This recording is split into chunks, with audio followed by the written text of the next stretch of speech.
om in u teenwoordigheid te kan wees. En nou weet ons, Here, dat hierdie kerkgebou bepaal nie u teenwoordigheid nie.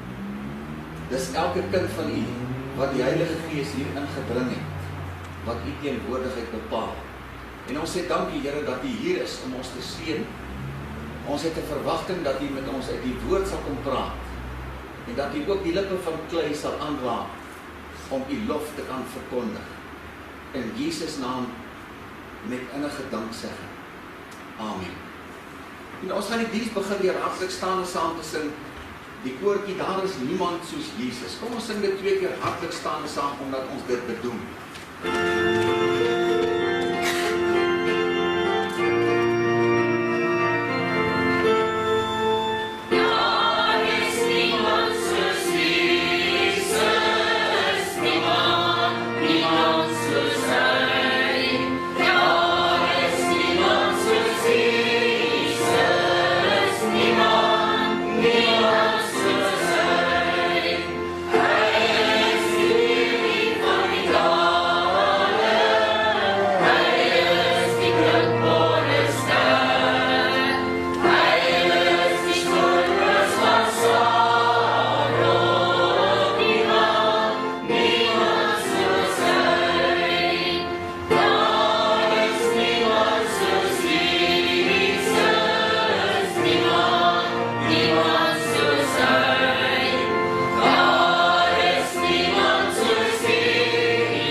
Vanaf die 15de vers.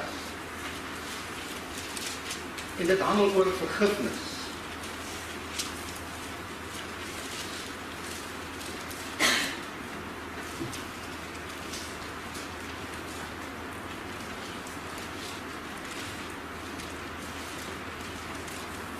Matteus 18 vanaf vers 15. En as jou broeder teen jou sondig, gaan bestraf hom tussen jou en hom alleen. As hy na jou luister, dan het jy jou broeder gewin. Maar as hy nie luister nie, neem nog 1 of 2 met jou saam, sodat in die mond van 2 of 3 getuies elke woord kan vasstaan. En as hy na hulle nie luister nie, sê dit aan die gemeente. En as hy na die gemeente ook nie luister nie, laat hom vir jou wees soos die heiden en die tollenaar. Voorwaar ek sê vir julle, alles wat julle op die aarde bind, sal in die hemel gebonde wees. En alles wat julle op die aarde ontbind, sal in die hemel ontbonde wees. Weer sê ek vir julle, as 2 van julle saamstem op die aarde oor enige saak wat hulle mag vra, dit sal hulle die deel van my Vader wat in die hemele is. Want waar 2 of 3 in my naam vergader, daar is ek in hulle midde. Toe kom Petrus na hom en sê, Here, hoe dikwels sal my broeder teen my sondig en ek hom vergewe? Tot 7 maal toe? Jesus antwoord hom, ek sê vir jou, nie tot 7 maal toe nie, maar tot 70 maal 7 toe. Daarom word die koninkryk van die hemele vergelyk met 'n sekere koning, wat met sy diensknegte wou afreken. En toe hy begin afreken, word daar een na hom gebring, wat 10.000 talente skuldig was. En omdat hy nie kon betaal nie, gee sy heer bevel dat hy verkoop moet word, en sy vrou en sy kinders en alles wat hy het, en dat betaal moet word. Toe val die diensknegt neer en buig hom voor hom en sê, Heer, wees lankmoedig met my, en ek sal u alles betaal. En die heer van daardie diensknegt het innig jammer vir hom gevoel, en hom losgelaat, en hom die skuld kwytgeskeld. Maar toe daardie diensknegt uitgaan en een van sy medediensknegte vind wat hom 100 penning skuldig was, het hy hom aan die keel gegryp en gesê, betaal my wat jy skuld. Sy medediensknegt val toe voor sy voete neer en smeek hom en sê, wees lankmoedig met my, en ek sal jou alles betaal. En hy wou nie. Maar hy het gegaan en hom in die gevangenis gewerk, totdat hy die skuld sou betaal het. En toe sy medediensknegte sien wat gebeur, was hulle baie bedroef. En hulle het gegaan en aan hulle heer meegedeel alles wat gebeur het. Daarop roep sy heer hom en sê vir hom, jou slegte diensknegt, al daardie skuld het ek jou ooit geskeld, omdat jy my gesmeek het. Moes jy nie jou medediensknegt ook barmhartig wees, soos ek jou ook barmhartig gewees het nie? En sy heer het hom in toorn oorgegee aan die pynigers, totdat hy sou betaal het alles wat hy skuldig was. So sal julle, my hemelse Vader, aan julle ook doen, as julle nie elkeen sy broeder van harte sy oortredinge vergewe nie. Net sover die voorlesing, die onfeilbare woord van die Here. Mag die Here ook die oordeenking hiervan aan elkeen van ons harte kom seën en dit kom heilig. Kom ons sit net so en bid ons saam. Ons troue hemelse Vader, baie dankie dat ons in hierdie oomblikke ons harte voor U kan buig in aanbidding vir wie U is en wat U vir ons doen en wat U deur ons wil doen. Ons sê dankie Here dat ons hier kan wees op die opstandingsdag van die Here en dat ons daaroor kan juig en bly wees. Dat ons kon opkom na U diens en dat ons U teenwoordigheid hier kan ervaar. Ons wil bid Here dat U van sitplek tot sitplek sal beweeg en dat U elke hart sal aanraak. Ja Here, dat hierdie woord wat ek gaan spreek nie maar net by die dop van die oor sal kom nie, maar dat die Heilige Gees dit sal indra in elke hart wat ontvanklik is en dat dit daar kan omkiem en kan vrug dra tot eer van U wonderlike naam. Ons aanbid U Here dat ons hierdie dag kan beleef. Ons aanbid U vir lewe en gesondheid. So baie mense Here het nie die lewe en gesondheid wat die meeste van ons geniet nie. Ons wil kom bid Here vir hulle wat gebuk gaan onder sorg en pyn. In besonder dink ons aan Dominee Hendrik in die hospitaal wat sekerlik baie graag hier sou wou wees, maar weens die toestand van sy liggaam op hierdie stadium nie hier kan wees. Here, dankie dat ons weet dat die operasie goed afgeloop het en nou wil ons bid vir die nasorg en die algehele genesing. Dat hy hom ook versigtig sal maak om homself op te pas en nie te haastig te wees. Dankie Here dat ons kan kom bid, dat die elke ander een wat siek is, waarvan ons miskien nie vanmôre bewus is, sal kom aanraak. Ons wil ook ons gebed kom voeg, Here, vir hulle wat hierdie week verjaar, en ons wil kom bid, Here, dat U vir hulle sal seën met die keur van die seëning. U weet wat U vir hulle in gedagte het, die gedagtes wat U vir hulle koester, nie van onheil nie, maar van vrede. Ons wil vra, Here, dat U ook in ons gemeente sal kom ingryp, en elke een, U ken elkeen se behoefte, dat U elkeen se behoefte sal kom vervul. Here, ons weet, dat U alles weet van ons, en kan ons maar net kom vra, dat U ons aan onsself sal kom openbaar, deur die woord, die spieël sal voorhou, dat ons kan sien hoe ons lyk in God se oë. En daarom is ons afhanklik, Here, van die Heilige Gees vir die woord, vir spreker en verhoorder. En kom vra ons, Here, dat U vir ons sal kom ontmoet. Ons wil kom bid, Here, vir die vroukamp wat op hande is, al die voorbereiding wat nog gedoen moet word. Ons wil kom bid, Here, dat U vir hulle sal kom seën, dat U vir hulle waarlik sal kom ontmoet, dat elke vroukie wat daar gaan wees, Here, daar sal wees met 'n verwagting om iets van U te ontvang. Dankie dat ons dit in die naam kan bid en die res van hierdie diens ook nou kan afgee aan U, dat U dit neem vir U rekening. In Jesus naam bid ons dit met innige danksegging. Amen. En ek wil graag aan U voorhou die 19de vers wat ons hier saam gelees het. Weer sê ek vir julle, as twee van julle saamstem op die aarde oor enige saak wat hulle mag vra, dit sal hulle ten deel val van my Vader wat in die hemele is. Wat 'n belofte wat die Here gee, dat as een ek saamstem oor 'n saak, enige saak op aarde, dit ons te beurt sal ontvang.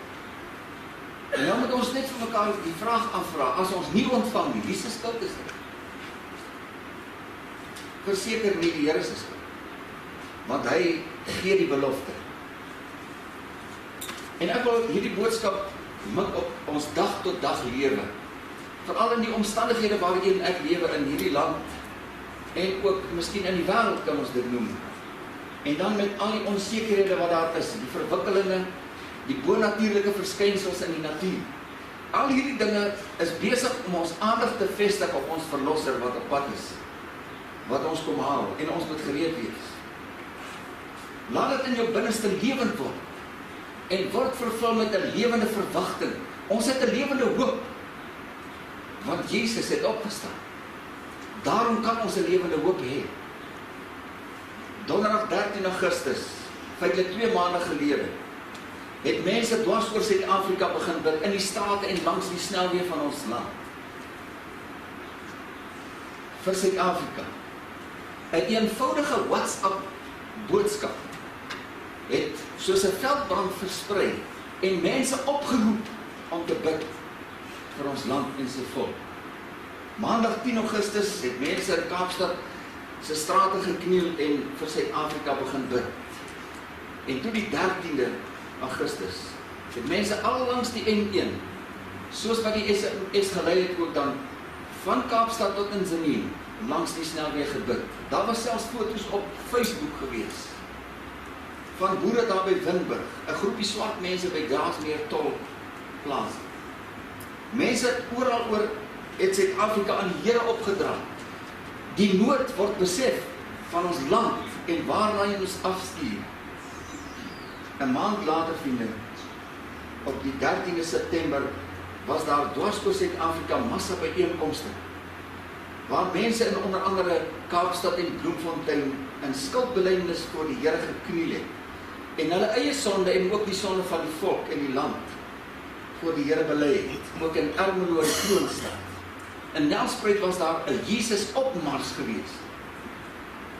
Met dit as vertrekpunt wil ek graag met u praat in die eerste plek oor die beginsel van gesamentlike pogings. Die Woordeboek noem dit sinergie. Wanneer mense wat ons vooruit gegaan het en ons saamstem oor 'n saak. Daar is 'n baie belangrike waarheid opgesluit in duisende, ja, die 10.000e wat saam bid, wat hulle gebede soek vir die wat vooraf gegaan het. Hierdie waarheid word ontgin in Hebreërs 11. Nou daar word van geloofshelde vir ons gepraat. Die meeste van hulle kom op ander plekke ook voor, maar daar is sommige wat net hier vermeld word. En vriende, dit is hier waar ons moet kom, om te weet, dat verse 39 en 40 van Hebreërs 11 sê die volgende: en alhoewel hulle almal deur die geloof getuienis ontvang het hulle die belofte nie verkry nie. Hoor jy mooi, vriend, daar is 'n belofte gemaak. Hulle het dit in die geloof aanvaar, maar hulle het dit nie self beleef nie. Vers 40 sê, omdat God iets beters oor ons beskik het, sodat hulle nie sonder ons volmaak sou word. 'n ander vertaling sê, daarom sal hulle nie sonder ons die volkome vervulling van God se beloftes smaak nie, of ontvang. In die tweede plek wil ek praat oor die saamspan met gelowiges wat ons vooruit gegaan het.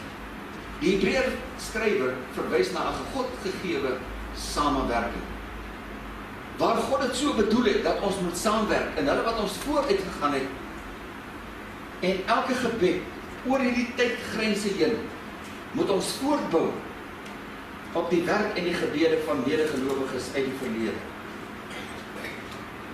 In hierdie tyd het hierdie mense hulle beloftes van God ontvang, wat nie in hulle leeftyd in vervulling gegaan het nie.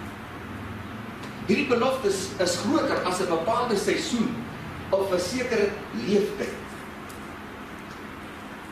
So 'n belofte is byvoorbeeld aan Abraham gedoen, dat sy nageslag die land Kanaan sou besit, waarvan hy self slegs 'n grafkelder besit, nadat hy dood is.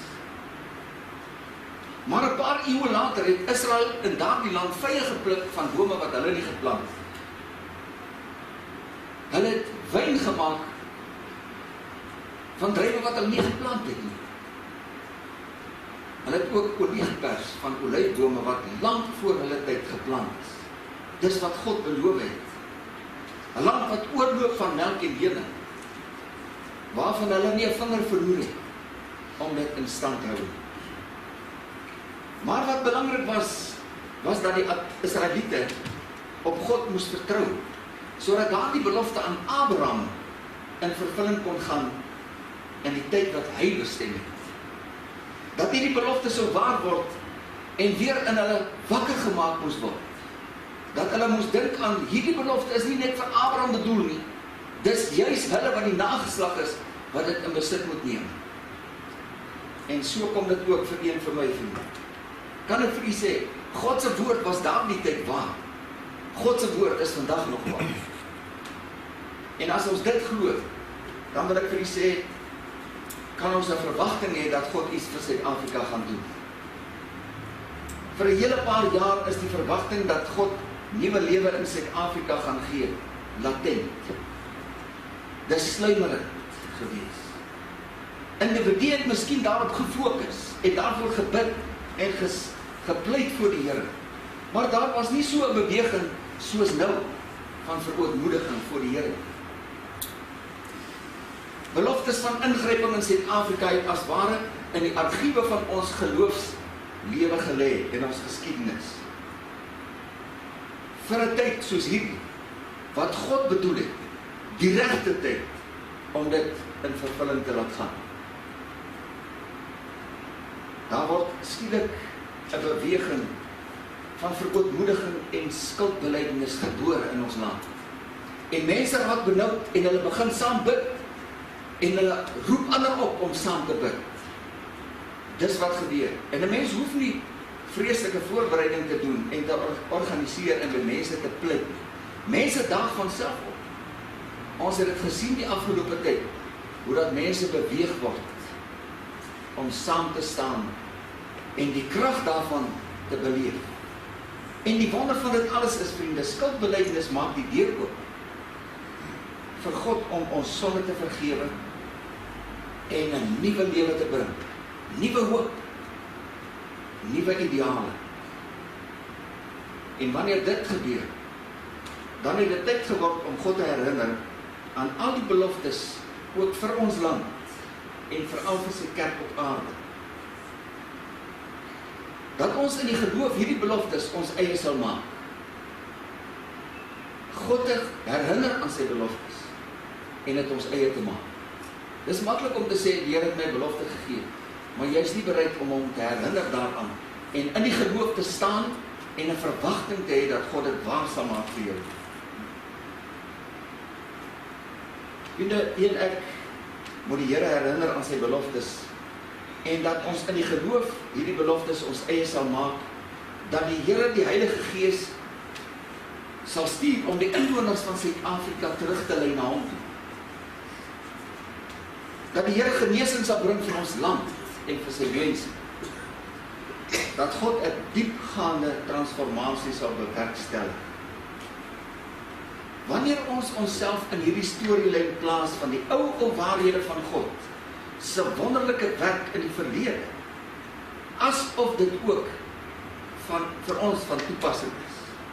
Wanneer ons God se beloftes ons eie maak, wanneer ons aanhaak by hulle, wat voor ons geleef, gepleit en ingetree vir hierdie diepgaande God gegewe transformasie, dan staan ons op die skouers van geslagte van gelowiges wat dag en nag by God gepleit het vir hierdie land, vir hulle kinders. Vriende, ek sal onthou, my moeder is in die hemel, maar ek sal nooit vergeet hoe dat sy nagte gepleit het vir haar kinders.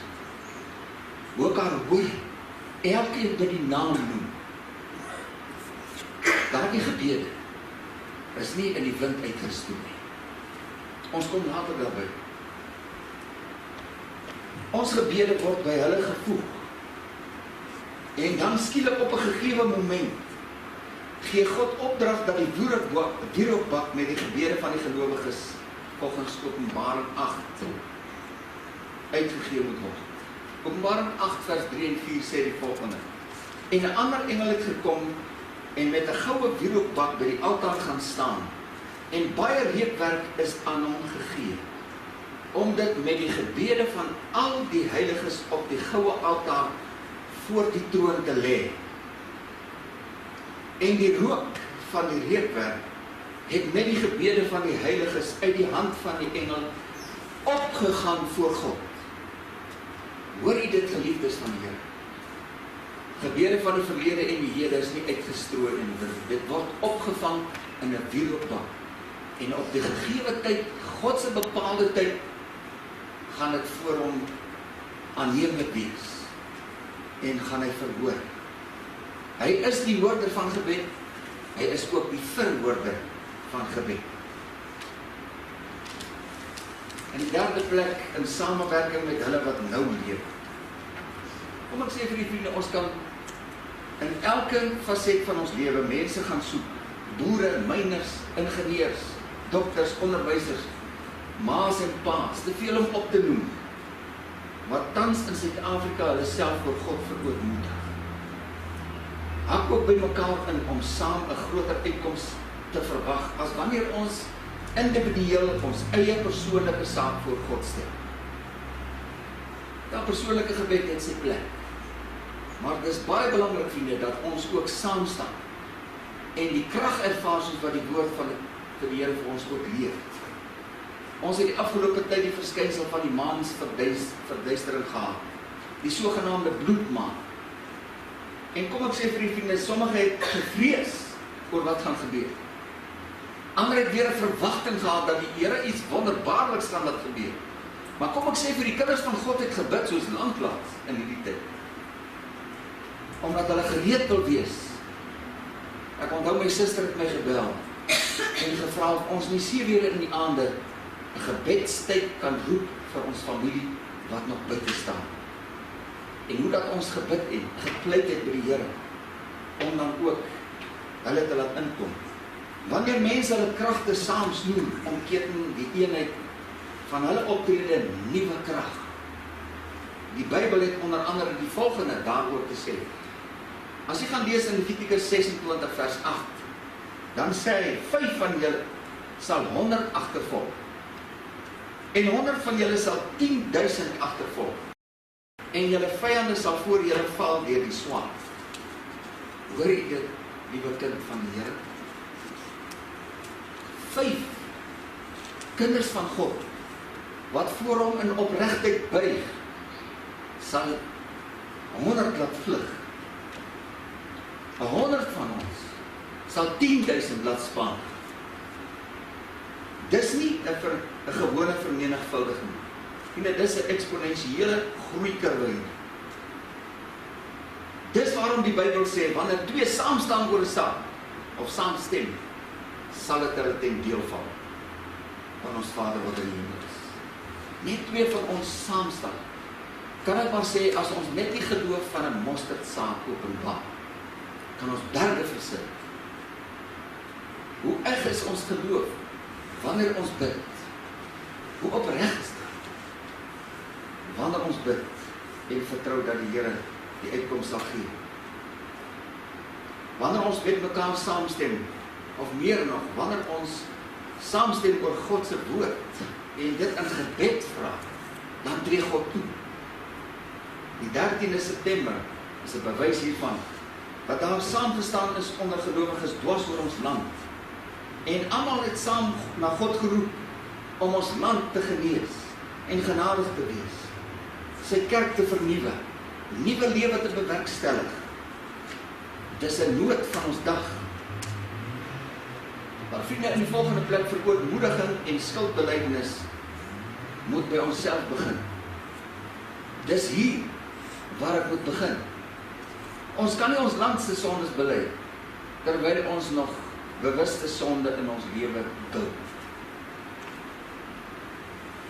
Jesaja 58 vers 3 en 4, die van die wat by die Lofdal-konferensie was, sal onthou dat hoe Johan Botha oor hierdie gedeelte aangehaal.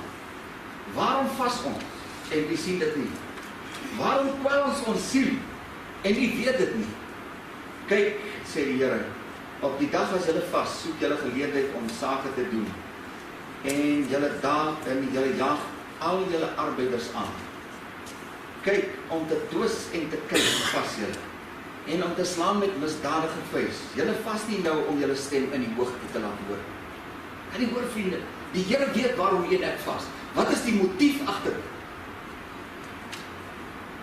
Hulle vra, waarom vas ons, maar u sien dit nie? Verootmoedig ons, maar u gee nie aandag daaraan nie. Julle vas daar loop uit op twis en rusie. Julle dan mekaar met die vuis by. Noem julle dit 'n vasdag? 'n dag waarvan die Here hou?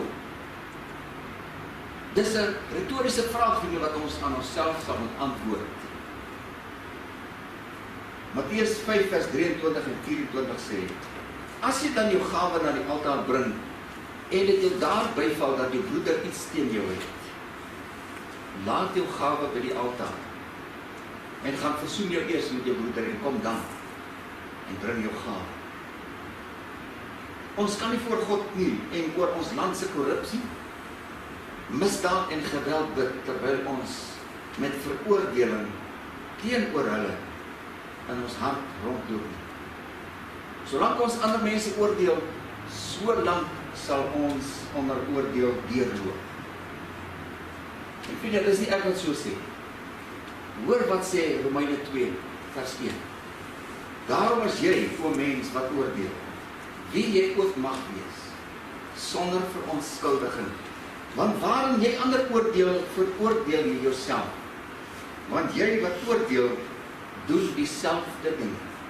Dis dalk nie 'n ander verband nie, maar ek staan ook skuldig. En as ek nie hier begin, kan ek nie daar begin. Dit moet hier begin. Ons kan nie in skuldbelydenis voor die Here staan vir sy bruid, vir sy liggaam, vir sy kerk op aarde, solank ons nie bereid is om diegene wat teen ons oortree te vergewe.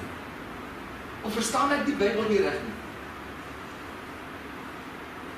As julle die mense hulle oortredinge vergewe, sal julle hemelse Vader julle ook vergewe. Maar as julle hulle oortredinge nie vergewe nie, sal julle hemelse Vader julle ook nie vergewe nie. Matteus 6 vers 14. God se wonderlike versoeningswerk begin altyd eers by die een wat bid. Ek sê vriende, altyd eers by die een wat bid. Dit bring ons dan by die volgende skuldbelydenis. Sien vriende, vanuit 'n posisie van persoonlike skuldbelydenis kan ons skuldbelydenis doen verander. Jy kan maar vir Daniël gaan vra. Hy het dit geleer. In hoofstuk 9 begryp hy dit toe hy gepleit het dat God sy volk uit ballingskap sou lei. Hy het homself ingesit. Nehemia het dit in hoofstuk 1 ook verstaan. Toe hy nog gehad het dat koning Artasasta hom moes toelaat om die mure van Jerusalem wat stikkend gelê het te gaan herbou.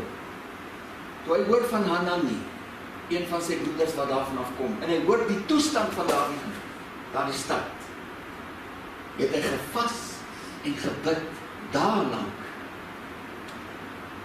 En toe het hy hom bereid verklaar om te gaan. En kom ek sê vir die vriende, daar is talle mure, geestelike mure, in ons land, in ons volk, in ons kerk wat stikken lê, aan flarde lê. En die Here roep ons op om te gaan herbou. Ons moet hier begin. Die skuldbelydenis voor die Here buig. Is daar nie miskien 'n Agam onder ons wat van die bank goed geleef het? Is daar nie miskien bewuste sonde in ons lewe en ons wil oor daardie sonde bid? God werk nie oor sonde nie. Jy gaan te vergeefs bid. Sondevergifnis lei tot vrede met God. Romeine 5 vers 1 sê, omdat ons dan uit die geloof geregverdig is, het ons vrede by God, deur ons Here Jesus Christus. Kan ek vra my liewe broer en suster, het u en ek vanmôre vrede by die Here? Dit bring ons by die 6de, 'n nuwe jaar en 'n nuwe seisoen gevul met nuwe lewe. Jy sien, daar is nog 'n rede, vriende, waarom hierdie 'n historiese tyd is. Die Bybelse nuwe jaar begin met die 13de September. Teen sononder. Daar is 2 dae in die Bybel wat geassosieer word met 'n nuwe begin. Verskoning. Die eerste val saam met die uittog uit Egipte en word met die Paasfees gevier. Die tweede val saam met Loofhuttefees. En vriende, die Loofhuttefees is deur die eeue heen die eerste dag van die Bybelse kalender. Dit word Rosh Hashanah genoem. En hierdie jaar het dit ook geval op die 13de en die 14de September op ons siviele kalender. Nou volgens die Bybelse verstaan van tyd, as ons na Genesis 1 gaan kyk, dan begin elke dag teen skemer en eindig die volgende dag teen skemer. Jy kan ons onthou met die skeping en die Here gesê, dit was aand en dit was môre die tweede dag. En dit was aand en dit was môre die derde dag. Waarom? Want God wil hê ons moet eers sy rus ingaan, voordat ons gaan doen wat hy aan ons opdra. Ons betree tans die Bybelse jaar van 5776 na Noag. Die jaartal dui op die jare na Noag nog 'n geleentheid gekry het om God se oorspronklike bedoeling met die mensdom te verwerklik. God se opdrag wat in Genesis 1 vers 27 tot 28 as 'n seën oor Adam en Eva uitgespreek is herhaal in hoofstuk 9 vers 1 tot 3 aan Noag en sy seuns. En ook weer eens in die vorm van die seëning. God het seën beloof. Nou volgens oorlewering openbaar God van Maart tot September aan ons in die gees wat op sy hart is vir ons nuwe seisoen. En moet ons dit dan van September tot Maart in 'n fisiese dimensie uit sy hand ontvang. Omdat ek sê dis deur oorlewering. Nou nie gaan sê ek het gesê die Bybel sê so. Dis volgens oorlewering. Maar dis vir my 'n wonderlike begin. Ons sê baie keer hoor ons dat mense sê ek het 'n nuwejaarsvoorneme geneem. Hier het daar baie gehoor. Dalk het jy alself geneem. Dan weet ek net nie wat word die volgende dag daarvan. Maar vriende, dis wat die Here bedoel. Hy wil ons in 'n nuwe fase inlei. Elke nuwe jaar, daar's 'n nuwe seisoen vir ons. En dit het begin met die 13de September. En daarom moet ons 'n verwagting hê. Ons moet vir die Here vra, Here, wat wil U vir ons doen? Waarvoor vertrou ons die Here in hierdie nuwe seisoen? Ek wil jou uitnooi om saam die Here te vertrou vir 'n magtige Heilige Gees beweging.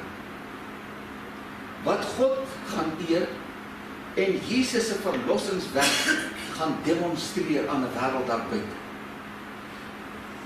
Ons geskiedenis sedert 1994 bestaan uit 3 7-jaar siklusse. En ons weet dat 7 'n baie belangrike Bybelse getal is. 1994 tot 2001 was die eerste 7-jaar siklus. 2001 tot 2008 die tweede. 2008 tot 2015 waar ons nou is, die derde. So ons gaan nou die nuwe siklus in, die 4de 7-jaar siklus. 'n Baie belangrike skrif vir hierdie nuwe seisoen vind ons in Daniël 12 vers 3. En die verstandiges, as jy nou verstandig is, dan is dit vir u. En die verstandiges sal glinster soos die glans van die uitspansel, en die wat baie tot regverdigheid lei, soos die sterre vir ewig en altoos. Mag ons in die volgende maande tot April, of maand April, uit God se hand ontvang, wat hy vir ons in gedagte het. En dan van Maart tot September 2016, as die Here vertoef om te kom, dat ons vanuit God se hart sy plan vir Suid-Afrika sal verneem, vir ons as individue, vir ons as kerk, dat ons dit van die Here sal verneem. Mag die Here onder ons 'n Caleb en 'n Josua gesindheid vind. En hierdie manne het die grootte en gedigte God raak gesien, en nie die reuse vyande. Mag ek ook nie ons vyande as reuse sien, maar God as die Almagtige. Dat ons oor, dit is net 'n fokus. Waar fokus ons? Waar kyk ons? Waarop is ons ingestel? Op dit wat ons in die land beleef, of dit wat God kan doen, as ons hom vertrou, of wanneer ons hom vertrou. Hulle was 2-10. Ons sal moet leer, vriende, om ons geestelike insig, ons geestelike oë meer te vertrou, as ons natuurlike oë. Dis wat die probleem lê. Ons is besig om met hierdie oë dinge te sien wat te groot is vir ons. En ons sien die kans daarvoor. Terwyl ons net ons fokus moet verskuif en die gedigte God raak sien. Wat ook vir Suid-Afrika gesterf het. Wat ook vir Suid-Afrika heil wil bring. Die media sal altyd die teenoorgestelde propageer as wat God besig is om te doen. Kom ek sê vir die vriende, sê dat die 11de September 2001, jy onthou die Twin Tower ramp. Van daardie tyd af propageer die media 'n radikale bemagtiging van Islam oor die wêreld. En dit is sekerlik so, vriende, as ons op die verkeerde plek kyk. Want kom ek sê vir die nêrens word vermeld dat daar sedert daardie ramp, die afgelope 14 jaar, meer moslems hulle tot die lewende God bekeer as in die voorafgaande 1000 jaar. Daarvan word nie melding gemaak. Ek het net Vrydag, ek kan vir Elise vra, 'n boodskap ontvang van 'n moslem, 'n getuienis van 'n moslem wat vir 20 minute lank getuig hoe dat die Here sy siel het genade gered het. Deur iemand wat vir hom 'n Bybel in sy hand gegee het en gesê het, gaan lees die woord van God. En hy het gesê, ek is 'n moslim, hoe kan ek die Bybel lees? En hy het vir hom gesê, gaan lees net die Bybel. En hy sê, die Koran en die Bybel teen mekaar vergelyk en hy het gesien, hier is haat. Gaan maak dood jou vyande. Hier, jy moet jou vyande lief. En vriende, hy het besef, hier is 'n groot probleem. En vir 'n jaar en 6 maande dink ek, kan nie mooi presies onthou nie, het hy die Bybel gelees in die geheim. En toe op 'n dag, toe kom hy by die Here uit. En nou is hy besig om te getuig dwars oor die wêreld. Onverskrokke. Hoe dat die Here die ware God is. Hoe dat hy Jesus ontmoet het. So die media wil hê, ons moet die teenoorgestelde glo as wat besig is om te gebeur. Daar is verseker 3 dinge wat met die liggaam van Christus gebeur hier op aarde. Die eerste is 'n geestelike ontwaking. Ek praat nie van herlewing. Ek praat van 'n geestelike ontwaking wat skielik gekom het. Efesiërs 5 vers 14 en 18 sê, ontwaak jy wat slaap en staan op uit die dode, en Christus sal oor jou skyn. Pas op dat jy nougeset wandel, nie as onwyse nie, maar as wyse, en koop die tyd uit, omdat die dae boos is. Dis die dae waarin ons leef, ons moet die tyd uitkoop. Hy sê, daarom moet julle nie onverstandig wees nie, maar verstaan wat die wil van die Here is. Moenie dronk word van wyn. Daarin is losbandig, maar word met die Gees vervul. Dis die ontwaking wat besig is om te gebeur onder ons volk. Die tweede is 'n opstaan vir Jesus. Wanneer daar is 'n beweging dat mense opstaan ter wille van Jesus se naam wat onteer word. Oor die media, oor die televisie en oral. Waar die slaphande en die verlamde knie weer opgerig sal word, soos Hebreërs 12 vers 12 stel. En dan om 'n lig te laat skyn, soos Matteus 5 vers 16 dit vir ons voorstel. Laat julle lig so skyn, daar's 'n klem op die so, voor die mense, dat hulle julle goeie werke kan sien, en julle Vader wat in die hemel is, verheerlik. Die ontwaking het ontstaan toe die kerk besef het, dat ons 'n verantwoordelikheid het teenoor 'n verlore gaande wêreld dan kyk. Ons vriende het 'n verantwoordelikheid Hierdie moslim het gevra, waarom het niemand hom voorheen vertel van Jesus? Vir 20 jaar het niemand hom ooit vertel van Jesus. En hy het in daardie getuienis gevra, met hoeveel het jy al gepraat oor Jesus?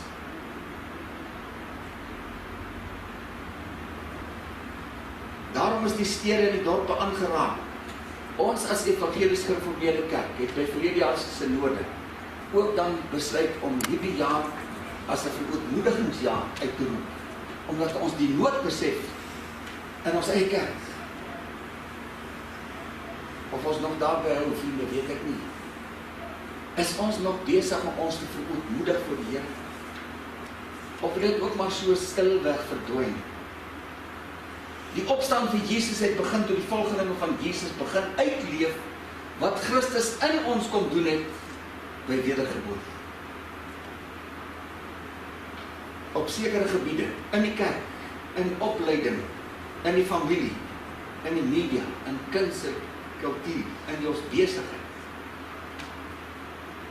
En kom ek sê vir die vriende, die kruks van om jou lig te laat skyn, lê by Matteus 5 vers 16. Laat julle lig so skyn voor die mense, dat hulle julle goeie werke kan sien, en julle Vader wat in die hemel is, verheer. En dan, vriende, kan Psalm 2 vers 8 vir ons waar word.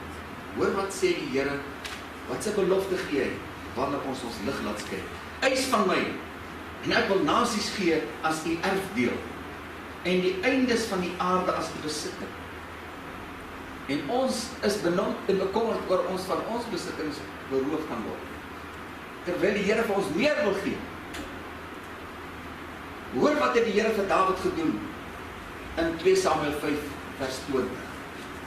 Daarop het Dawid na Baal Peresim gegaan. En Dawid het hulle daar verslaan en gesê, die Here het voor my heen deur my vyande gebreek, soos water deurbreek.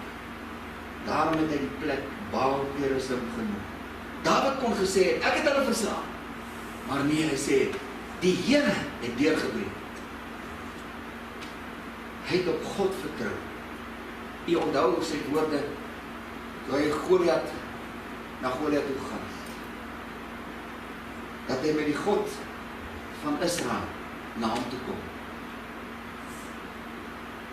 Mag ons ook hier in die EG Kerk in Zimmy 'n plek hê, soos Baal Peresim, waar ons die getuienis sal hê dat die Here het deurgebreek. Dis nie deur my te doen. Deur die Here wat deurgebreek het. En ek afsluit, vriende, deur te sê dat die ganse wêreld wag op die openbaring van Josias en Caleb in ons dag. Is dit nie maar wat Romeine 8 vers 19 sê? Want die hele skepping wag met reikhalsende verlange op die openbaarmaking van die kinders van God. Sal ons nie maar weer voor die Here buig in ware verootmoediging, sodat ons in die kerk weer kan begin lewe soos vrygekooptes. Sal ons nie maar weer God glo en vertrou soos kindertjies, so sonder bevraagteken, so sonder vooropgestelde idees. Sal ons nie maar weer verwagting hê en dit voor hom uitspreek. Ons het immers 'n lewende hoop. Daarom vier ons vandag die opstandingsdag van die Here. Jesus het waarlik opgestaan. En daarom kan ons dit ook so beleef in ons eie lewe. Amen. Kom ons buig ons hoofde. En ek wil tog graag 'n boodskap in sang met u deel. Die Engelse weergawe van Kronieke 7 vers 14. Vra dat al die oë gesluit sal wees, dat jy luister na die woorde. Ek hoop ek gaan reg laat geskied aan hierdie lied. Ek het nog nooit met die gitaar gesing. If my people call by my name, will humble themselves and pray. If my people call by my name, will humble themselves and pray, I will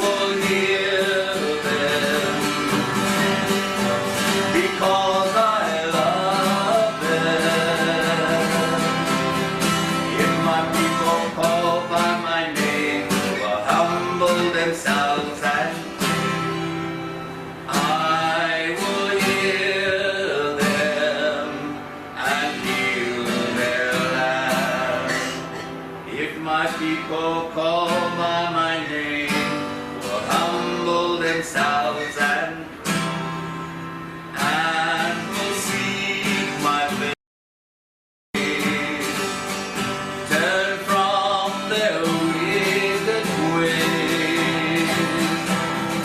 If my people call by my name, will humble themselves and I'll forgive their sin and heal their land. Father, forgive us for our sinfulness.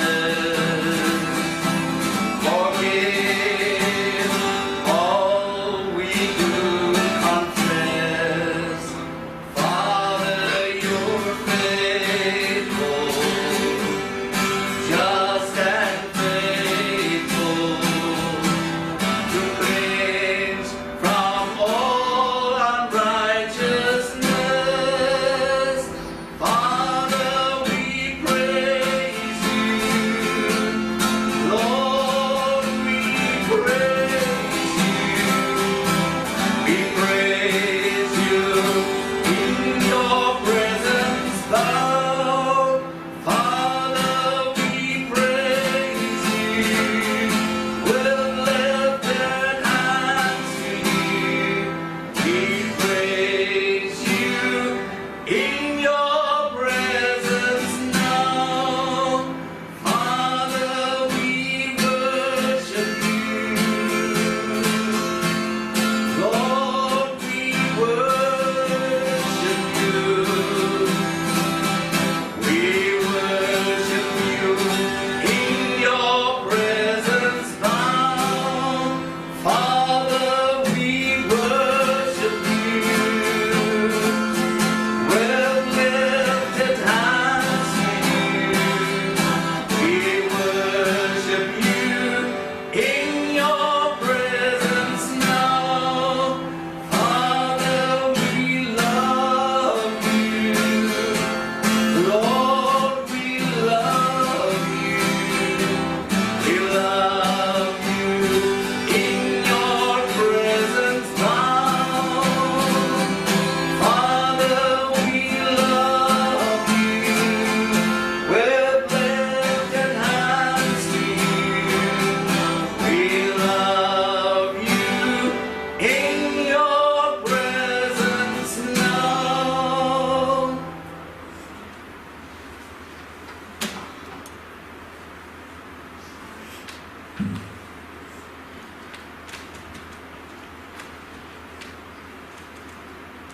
Here Jesus, baie dankie vir 'n belofte dat U ons land sal genees as ons bekeer van ons verkeerde dade. Dat ons voor U sal kom verootmoedig, sodat U ons land sal kan genees. Here, ons het gehoor van die krag in saam staan. En ons weet daar is baie geliefdes wat ons vooruit gegaan het, wat baie ernstig gebid en gepleit het en beloftes van U ontvang het, wat nie in hulle leeftyd in vervulling gegaan het. Maar dankie Here dat U dit gebaar het vir 'n tyd soos hierdie, om dit dan ook te laat waar word vir ons. Mag U die geloof in ons harte vind, dat dit in ons tyd sal gebeur. Dat U verheerlik kan word, deur elke lewe, deur elke gesin, in elke huwelik, in elke gemeente, in elke kerk. Ons aanbid U, Here, dat U die waarmaker van die woord is. Daarom kom vra ons nou, Here, dat U ook deur die Heilige Gees hierdie woord sal voortpreek in elke hart en dat U daarin verheerlik sal word. Amen.